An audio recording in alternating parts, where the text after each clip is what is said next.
ശ്രീ ലളിതാ സഹസ്രനാമ സ്തോത്ര പഠനം ഭാഗം 69. അമ്മേ നാരായണ. 931 നാമം മാനവതി. മാനവതി എന്നാൽ ഉയർന്ന ചിന്താഗതി പുലർത്തുന്നവൾ, മാനസികമായ വികാസം പ്രാപിച്ചവൾ എന്ന അർത്ഥം. ദേവി എല്ലാവരെയും സമന്മാരായി കാണുന്നു. ദേവി അത്യാഗ്രഹങ്ങളില്ലാത്തവളാണ്, ആഗ്രഹം പോലും ഇല്ലാത്തവളാണ്, കർമ്മഫലം ഇച്ഛിക്കാതെ പ്രവർത്തി ചെയ്യുന്നവളാണ്.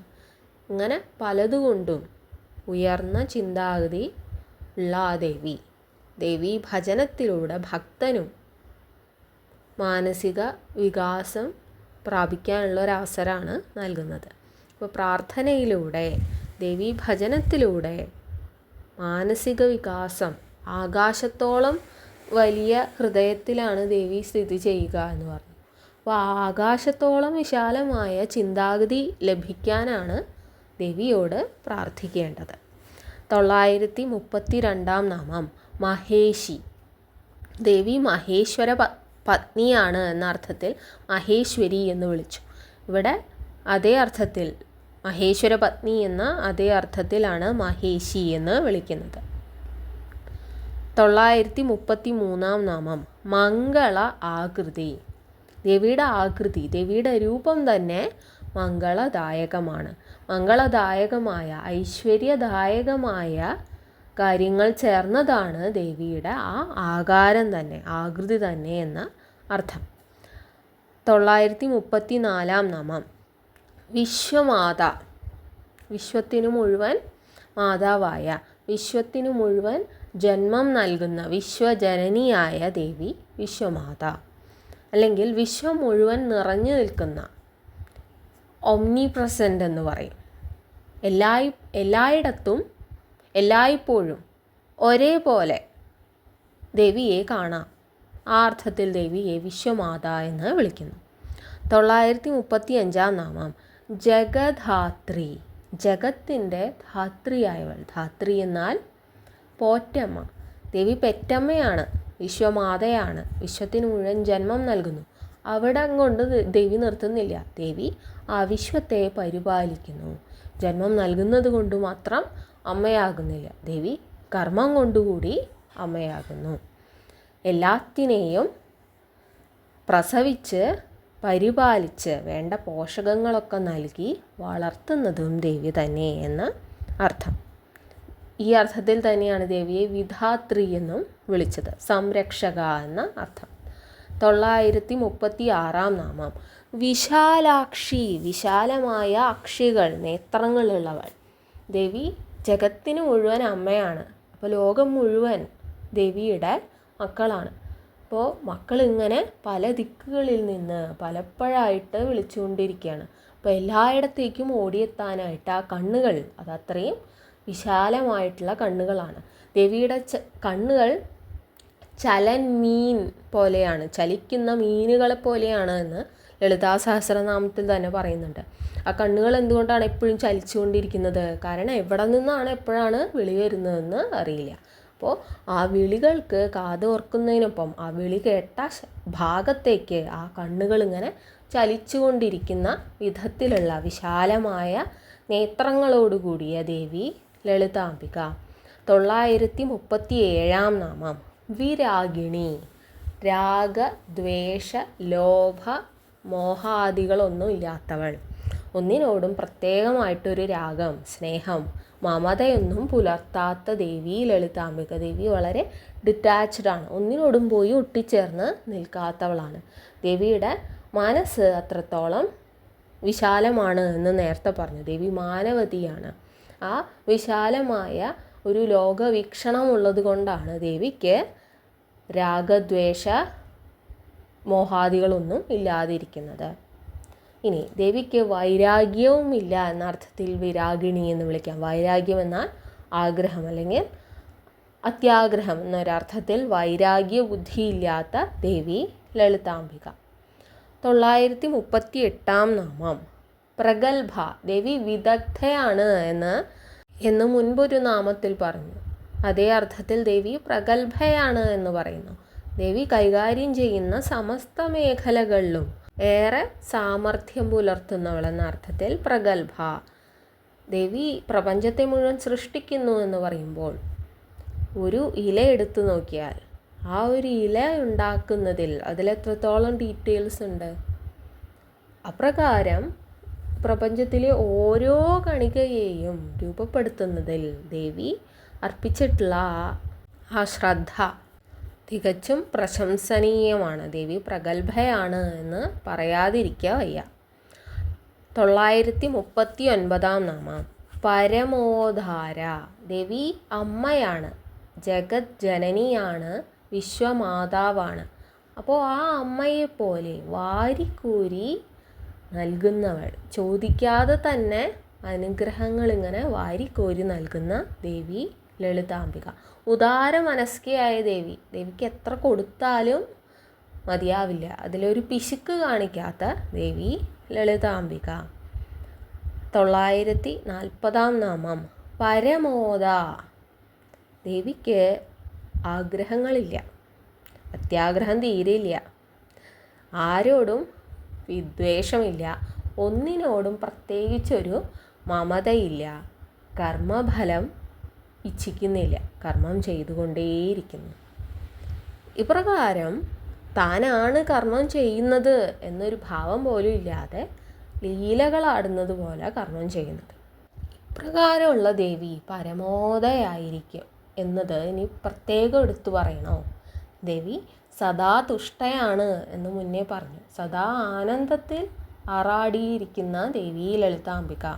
ദേവി പരമോദയാണ്, എല്ലായ്പ്പോഴും ആമോദത്തിലിരിക്കുന്ന ദേവി ലളിതാംബിക. കാരണം നമ്മുടെ ആമോദം, സന്തോഷം, ആനന്ദമൊക്കെ കളഞ്ഞു പോകുന്നത് എപ്പോഴാണ്? കഴിഞ്ഞ കാര്യങ്ങളെ ഇനി വരാൻ പോകുന്ന കാര്യങ്ങളിലും മനസ്സ് പോയി പെടുമ്പോഴാണ് നമ്മുടെ ആനന്ദം ഇല്ലാതാവുന്നത്. ദേവിക്ക് അങ്ങനെ ഒരു അവസ്ഥയില്ല. അതുകൊണ്ട് ദേവിക്ക് എല്ലായ്പ്പോഴും സന്തോഷമാണ്. 941 നാമം മനോമയി. ദേവി മനസ്വിനിയാണ് എന്ന് പറഞ്ഞു. പ്രപഞ്ചത്തിന് മുഴുവൻ മനസ്സായി സ്ഥിതി ചെയ്യുന്നവൾ. പ്രപഞ്ചത്തിലെ എല്ലാ ജീവജാലങ്ങളുടെയും മനസ്സിൽ സ്ഥിതി ചെയ്യുന്ന ദേവി. ആ ദേവിയെ മനോമയി എന്ന് വിളിക്കുന്നു. ഇനി മനസ്സിനെ നിയന്ത്രിക്കുന്നവൾ എന്നൊരു അർത്ഥത്തിലെടുത്തു കഴിഞ്ഞാൽ തന്ത്രവിധിയിൽ യോഗയ്ക്ക് വലിയ പ്രാധാന്യമുണ്ട്. യോഗ കൊണ്ട് ഉദ്ദേശിക്കുന്നത് തന്നെ മനസ്സിനെ നിയന്ത്രിക്കുക എന്നുള്ളതാണ്. നമ്മൾ ശ്വാസം നിയന്ത്രിക്കുന്നതിലൂടെ മനസ്സിനെ നിയന്ത്രിക്കുക, നമ്മുടെ ചിന്തകളെ നിയന്ത്രിക്കുക എന്നുള്ളതാണ്. അപ്പോൾ ആ മനസ്സിനെ നിയന്ത്രിക്കാനായിട്ട് ദേവിയെ ഭജിക്കുക. മനസ്സിൽ അനാവശ്യ ചിന്തകളില്ലാതിരിക്കാനായിട്ട് ദേവിയെ നന്നായിട്ട് പ്രാർത്ഥിക്കുക. 942 നാമം വ്യോമകേശി. കേശം തലമുടി. ദേവിയുടെ തലമുടി ആകാശം തന്നെയാണ്. ദേവിയുടെ ആ വിശ്വരൂപം, ആ വിരാട് രൂപത്തിൽ ദേവിയുടെ കേശമായിട്ട് വരുന്നത് ഈ ആകാശം തന്നെയാണ്. നമ്മൾ ഈ കാണുന്ന ആകാശം ദേവിയുടെ കേശഭാരമാകുന്നു എന്ന അർത്ഥത്തിലാണ് ദേവിയെ വ്യോമകേശി എന്ന് വിളിക്കുന്നത്. 943 നാമം വിമാനസ്ഥ. രാവണൻ്റെ പുഷ്പക വിമാനം പോലെ വിമാനങ്ങളിൽ ആകാശത്തിൽ സഞ്ചരിക്കുന്നവൾ എന്ന അർത്ഥത്തിൽ ദേവിയെ വിമാനസ്ഥ എന്ന് വിളിക്കാം. അല്ലെങ്കിൽ ഈ ക്ഷേത്രങ്ങളുടെ ആ മുകൾ ഭാഗത്തെ വിമാന സ്ട്രക്ചർ എന്ന് വിളിക്കും. ആ വിമാന ഭാഗമായിട്ട് നമ്മുടെ ശരീരത്തിലെ 7 ചക്രങ്ങളിൽ സഹസ്രാര ചക്രമാണ് ആ ശിരസിൻ്റെ ഭാഗത്തായിട്ടൊരു വിമാനം പോലെ സ്ഥിതി ചെയ്യുന്നത്. ആ സഹസ്രാര ചക്രത്തിൽ വസിക്കുന്നവൾ എന്ന അർത്ഥത്തിൽ ദേവിയെ വിമാനസ്ഥ എന്ന് വിളിക്കാം. ആ ശരീരത്തിൻ്റെ ഏറ്റവും ഉന്നതമായിരിക്കുന്ന ആ പോയിന്റിലിരിക്കുന്ന ആ ഒരു പിനാക്കിളിൽ ഇരിക്കുന്ന ദേവി എന്ന അർത്ഥത്തിൽ ദേവിയെ വിമാനസ്ഥ എന്ന് വിളിക്കാം. 944 നാമം വജ്രിണി. കയ്യിൽ വജ്രായുധമുള്ളവരാണ് വജ്രി. ഇന്ദ്രനാണ് വജ്രി. ദേവി കയ്യിൽ വജ്രായുധമുള്ളവളാണ്. ആ അർത്ഥത്തിൽ ദേവിയെ വജ്രിണി എന്ന് വിളിക്കാം. അല്ലെങ്കിൽ ഇന്ദ്രപത്നിയായ ഇന്ദ്രാണിയുടെ രൂപത്തിലുള്ളവൾ ദേവന്മാരുടെ ദേവനായ ആ ഇന്ദ്രൻ്റെ പത്നിയായ ദേവന്മാരുടെ മുഴുവൻ അധീശ്വരി എന്ന അർത്ഥത്തിൽ ദേവിയെ വജ്രിണി എന്ന് വിളിക്കാം. 945 നാമം വാമകേശ്വരി. വാമകേശ്വര തന്ത്രം. ശ്രീവിദ്യാ ആരാധനയിൽ വാമകേശ്വര തന്ത്രം ഏറെ പ്രധാനമാണ്. ദേവിയുടെ 64 ഉപചാരങ്ങളെപ്പറ്റിയും ശ്രീവിദ്യാ ആരാധന ക്രമത്തെ പറ്റിയൊക്കെ വളരെ വിശദമായിട്ട് പറയുന്നതാണ് വാമകേശ്വര തന്ത്രം. ശക്തി ആരാധനയിലേറെ പ്രധാനം. ആ വാമകേശ്വര തന്ത്രത്തിൻ്റെ അധീശ്വരി എന്ന അർത്ഥത്തിൽ ദേവിയെ വാമകേശ്വരി എന്ന് വിളിക്കുന്നു. 946 നാമം പഞ്ചയജ്ഞപ്രിയ. പഞ്ചയജ്ഞങ്ങളായിട്ട് സ്മൃതികളിൽ പറയുന്നത് 5 കാര്യങ്ങളെയാണ്. ബ്രഹ്മയജ്ഞം, ദേവയജ്ഞം, പിതൃയജ്ഞം, മനുഷ്യയജ്ഞം, ഭൂതയജ്ഞം.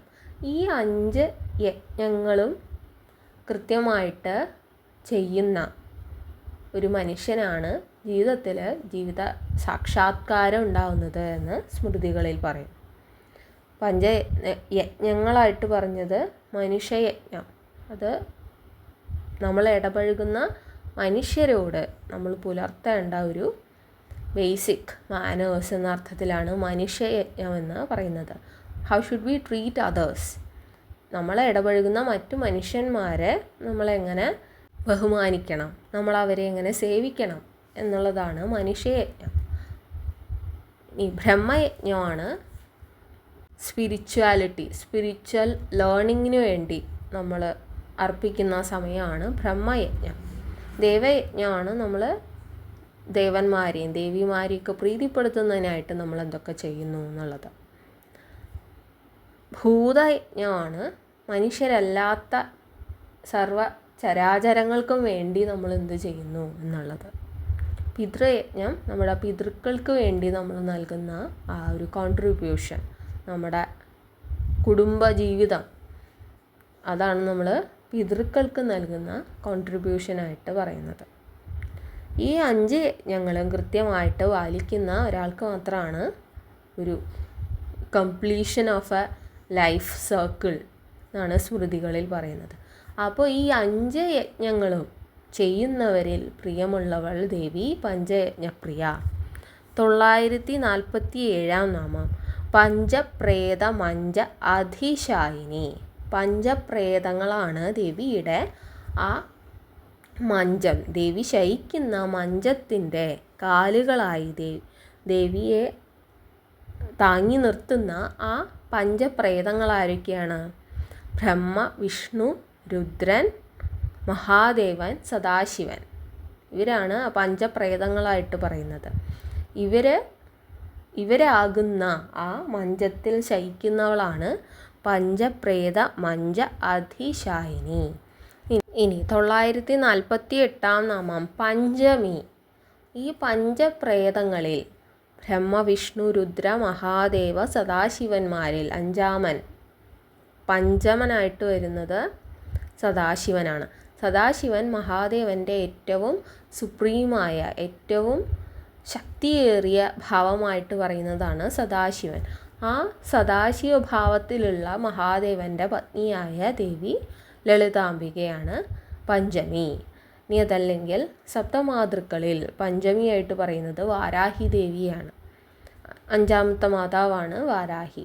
വാരാഹി ദേവിയും ശ്രീ ലളിതാ ത്രിപുര സുന്ദരി തന്നെ എന്ന അർത്ഥത്തിലും ദേവിയെ പഞ്ചമി എന്ന് വിളിക്കാം. 949 നാമം പഞ്ചഭൂതേശി. പഞ്ചഭൂതങ്ങൾക്കും അതീശ്വരിയായ ദേവി ലളിതാംബിക. ആകാശം, വായു, ഭൂമി, അഗ്നി, ജലം, ഈ പഞ്ചഭൂതങ്ങളെയും അടക്കി ഭരിക്കുന്ന ദേവി ലളിതാംബിക. 950 നാമം പഞ്ചസംഖ്യോപചാരിണി. പഞ്ചസംഖ്യ ഉപചാരിണി. ദേവിക്ക് 5 തരം ഉപചാരങ്ങൾ, 5 തരം വസ്തുക്കൾ ദേവിക്ക് അർപ്പിക്കുന്നത് ദേവിക്ക് പ്രിയമത്രേ. എന്താണ് ഈ 5 ഉപചാരങ്ങൾ? ഗന്ധം, അത് മണമുള്ള സുഗന്ധ വസ്തുക്കൾ. പുഷ്പം, ധൂപം, അതായത് നമ്മൾ ചന്ദനത്തിരിയൊക്കെ പുകയ്ക്കുന്ന ആ ധൂപം, ദീപം, വിളക്ക്, ജലം. ചില പുസ്തകങ്ങളിൽ ഇത് ജലമായിട്ടും ചിലതിൽ നിവേദ്യം, ഭക്ഷണമായിട്ടും കണ്ട്. അപ്പോൾ ഈ വിധത്തിലുള്ള ഉപചാരങ്ങളെല്ലാം ഇഷ്ടപ്പെടുന്ന ദേവി പഞ്ചസംഖ്യോപചാരിണി. നമ്മൾ 931 മുതൽ 950 വരെയുള്ള നാമങ്ങളാണെന്ന് നോക്കിയത്. എന്തൊക്കെയായിരുന്നു? മാനവതി, മഹേഷി, മംഗളാകൃതി, വിശ്വമാത, ജഗദ്ധാത്രി, വിശാലാക്ഷി, വിരാഗിണി, പ്രഗത്ഭ, പരമോധാര, പരമോദ, മനോമയി, വ്യോമകേശി, വിമാനസ്ഥ, വജ്രിണി, വാമകേശ്വരി, പഞ്ചയജ്ഞപ്രിയ, പഞ്ചപ്രേത മഞ്ചാധിശായിനി, പഞ്ചമി, പഞ്ചഭൂതേശി, പഞ്ചസംഖ്യോപചാരിണി.